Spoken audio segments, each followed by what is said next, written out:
Valacuenta.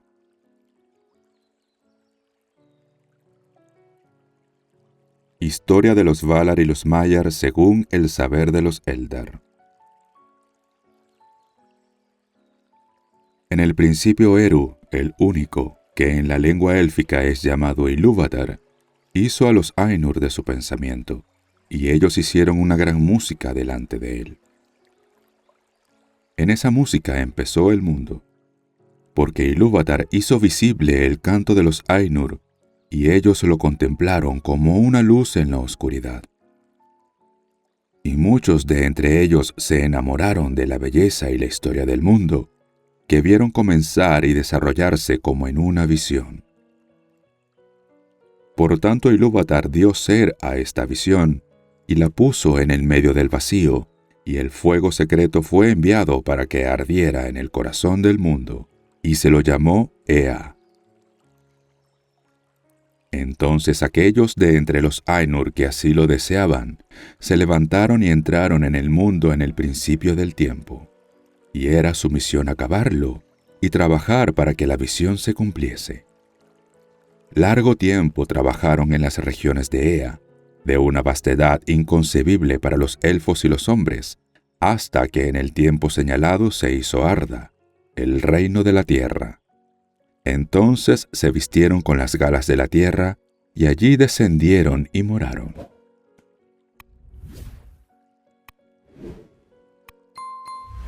De los Valar. A los grandes de entre estos espíritus los elfos llaman Valar, los poderes de Arda, y los hombres con frecuencia los han llamado dioses.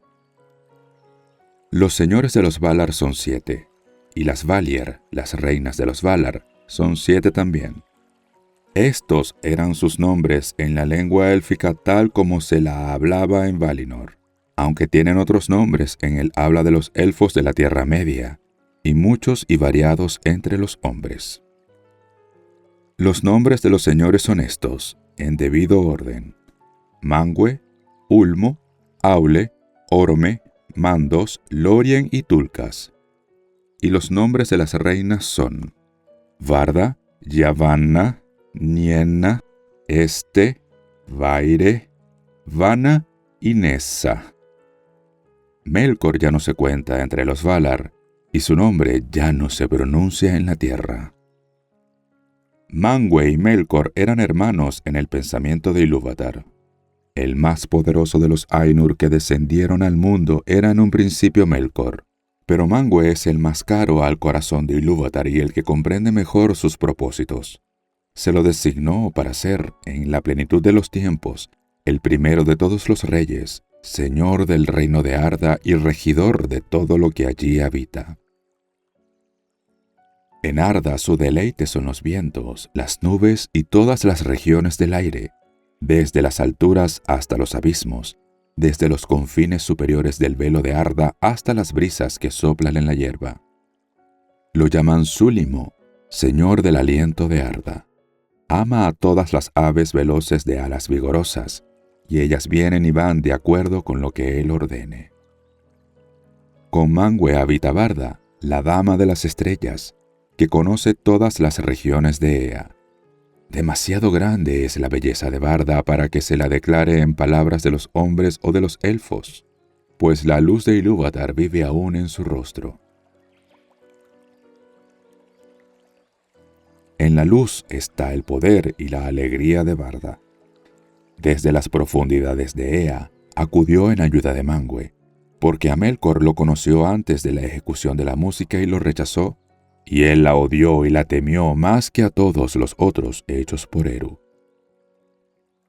Manwë y Varda rara vez se separan y permanecen en Valinor.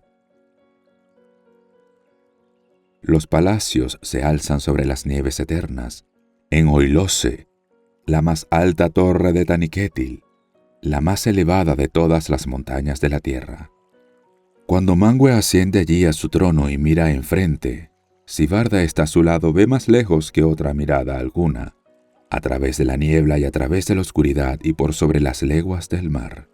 Y si Manwë está junto a ella, Varda oye más claramente que todos los otros oídos el sonido de las voces que claman de este a oeste, desde las colinas y los valles, y desde los sitios oscuros que Melkor ha hecho en la tierra. De todos los grandes que moran en este mundo, a Varda es a quien más reverencian y aman los elfos. La llaman Elbereth, e invocan su nombre desde las sombras de la Tierra Media, y la ensalzan en cantos cuando las estrellas aparecen. Ulmo es el señor de las aguas. Está solo. No habita mucho tiempo en parte alguna, sino que se traslada a su antojo por las aguas más profundas alrededor de la tierra o debajo de la tierra. Sigue en poder a Manwë, y antes de que Valinor existiera, era el más próximo a él en amistad, pero después raras veces asistía a los consejos de los Valar, a menos que se debatieran muy grandes asuntos. Porque tiene siempre presente a toda Arda y no necesita lugar de descanso. Además, no le agrada andar sobre la tierra y rara vez viste un cuerpo, a la manera de sus pares.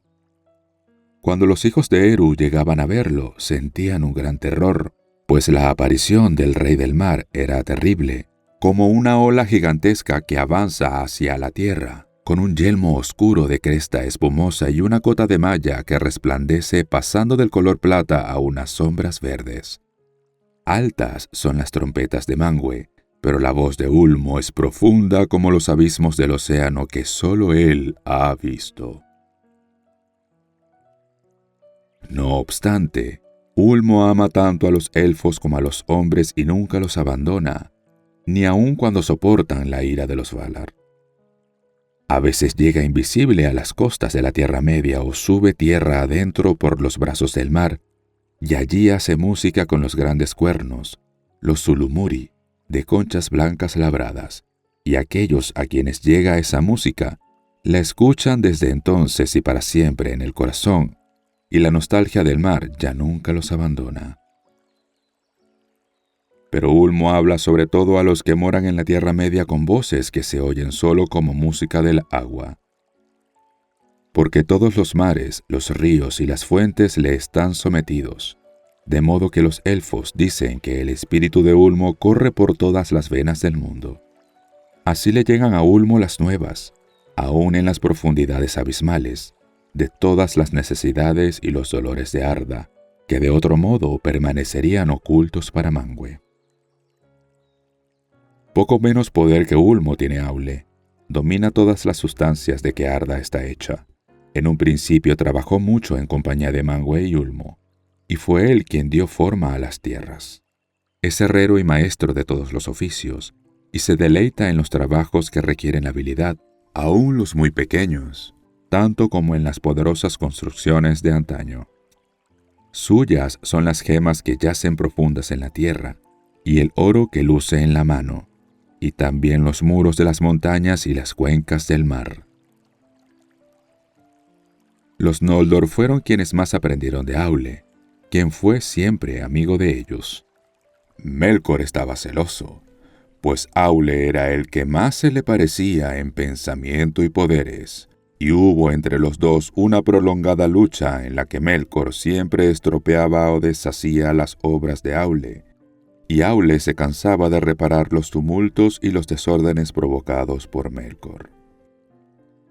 Ambos, también, deseaban hacer cosas propias que fueran nuevas y que los otros no hubieran pensado, y se complacían en las alabanzas de los demás. Pero Aule fue siempre leal y sometía todo lo que hacía a la voluntad de Eru, y no envidiaba la obra de otros, sino que buscaba y daba consejo, mientras Melkor se consumía en envidias y odios, hasta que por último nada pudo hacer, salvo mofarse del pensamiento de los demás y destruir todas sus obras si le era posible. Y la esposa de Aule es Yavanna, la dadora de frutos.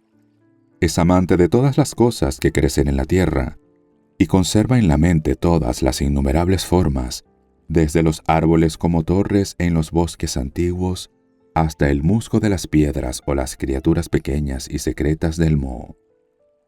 Entre las reinas de los Valar, Yavanna es la más venerable después de Barda. En forma de mujer es alta y viste de verde, pero a veces asume otras formas.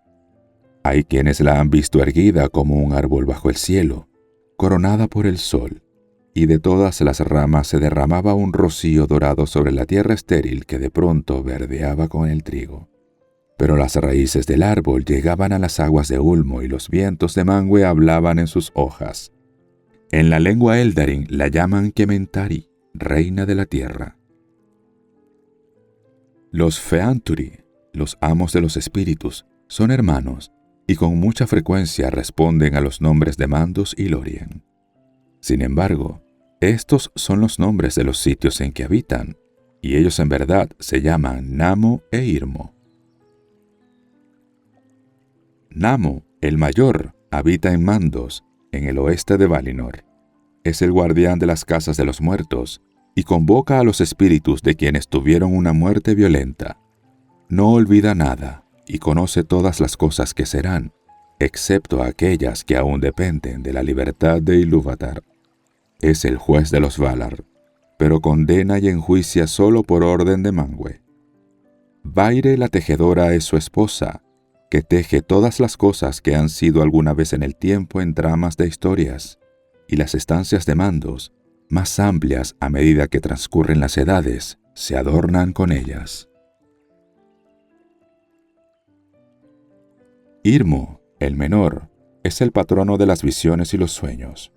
Los jardines de Irmo se encuentran en Lórien, en la tierra de los Valar, y es el más hermoso de todos los lugares del mundo, habitado por muchos espíritus.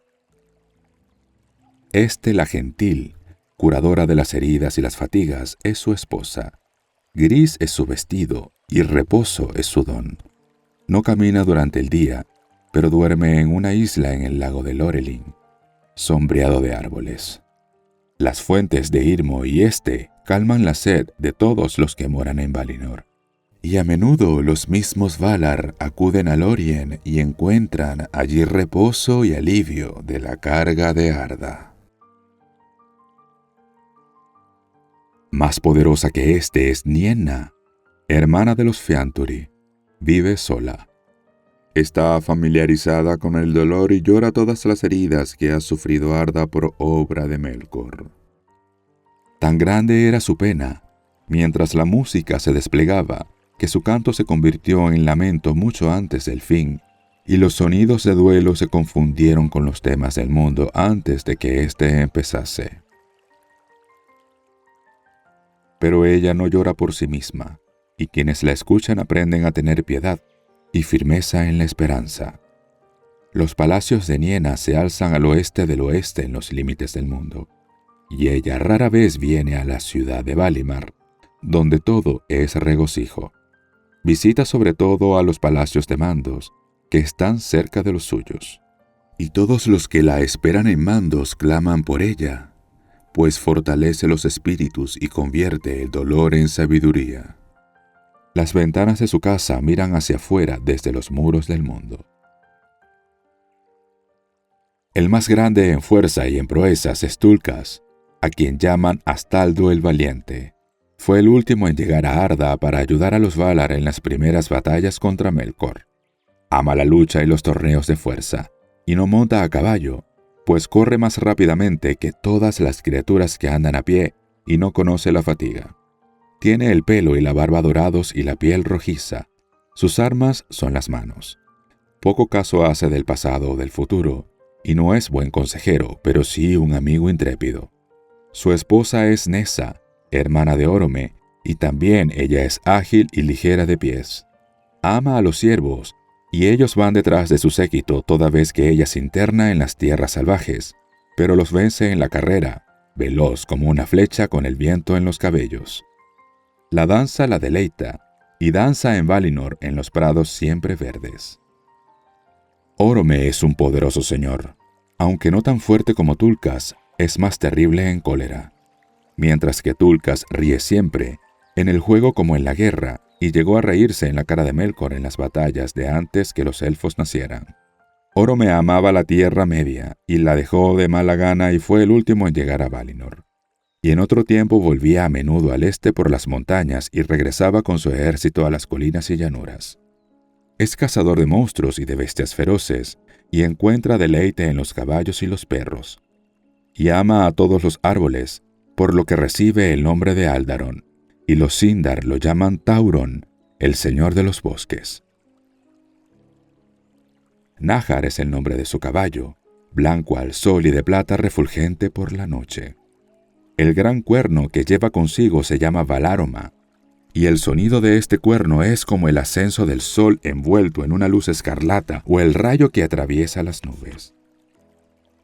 Por sobre todos los cuernos de su ejército se oyó a Valároma en los bosques que Yavanna hizo crecer en Valinor, pues allí preparaba a Orome a gente y a bestias para perseguir a las criaturas malignas de Melkor.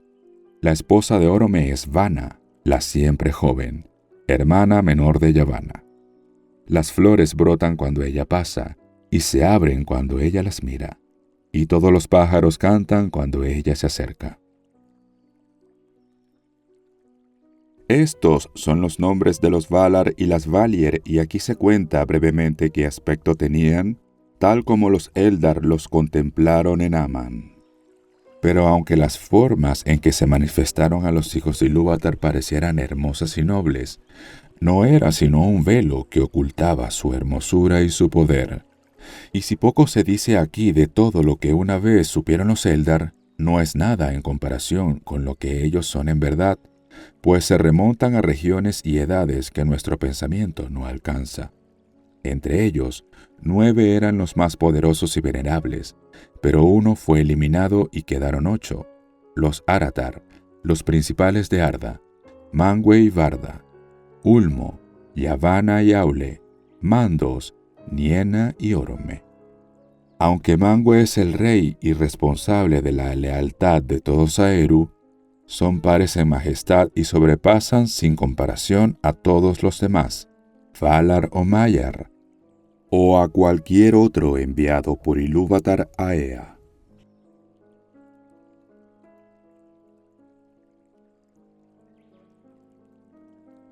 De los Maiar. Con los Valar vinieron otros espíritus que fueron también antes que el mundo, del mismo orden de los Valar, pero de menor jerarquía. Son estos los Maiar, el pueblo sometido a los Valar, y sus servidores y asistentes. El número de estos espíritus no es conocido de los elfos y pocos tienen nombre en las lenguas de los hijos de Ilúvatar. Porque aunque no ha sido así en Aman, en la Tierra Media los Maiar rara vez se han aparecido en forma visible a los elfos y a los hombres. Principales entre los Maiar de Valinor cuyos nombres se recuerdan en las historias de los días antiguos son Ilmare, doncella de Varda, y Eongwë, el portador del estandarte y el heraldo de Manwë, con un poder en el manejo de las armas que nadie supera en Arda. Pero de todos los Maiar, Osse y Uinen son los más conocidos entre los hijos de Ilúvatar. Osse es vasallo de Ulmo y amo de los mares que bañan las costas de la Tierra Media. No desciende a las profundidades, pero ama las costas y las islas y se regocija con los vientos de Manwë. Se deleita en las tormentas y se ríe en medio del rugir de las olas. Su esposa es Uinen, la señora de los mares, cuyos cabellos se esparcen por todas las aguas bajo el cielo. Ama a todas las criaturas que habitan en las corrientes salinas y todas las algas que crecen allí. A ella claman los marineros, porque puede tender la calma sobre las olas, restringiendo el frenesí salvaje de Osse. Los Númenóreanos vivieron largo tiempo bajo la protección de Uinen, y la tuvieron en igual reverencia que a los Valar. Melkor odiaba el mar, pues no podía someterlo. Se dice que mientras hacían a Arda, intentó ganarse la lealtad de Osse, prometiéndole todo el reino y el poder de Ulmo si lo servía. Así fue que mucho tiempo atrás hubo grandes tumultos en el mar que llevaron la ruina a las tierras, pero Uinen, por ruego de Aule, disuadió a Osse y lo condujo ante Ulmo, y fue perdonado y volvió a su servicio y le fue fiel, la mayoría de las veces. porque nunca perdió del todo el gusto por la violencia, y a veces mostraba una furiosa terquedad aún sin el consentimiento de Ulmo, su señor. Por tanto, los que habitan junto al mar o se trasladan en embarcaciones suelen amarlo, pero no confían en él. Melian era el nombre de una maya que servía a Habana y a Este. Vivió largo tiempo en Lorien, donde cuidaba de los árboles que florecen en los jardines de Irmo, antes de que ella se trasladara a la Tierra Media.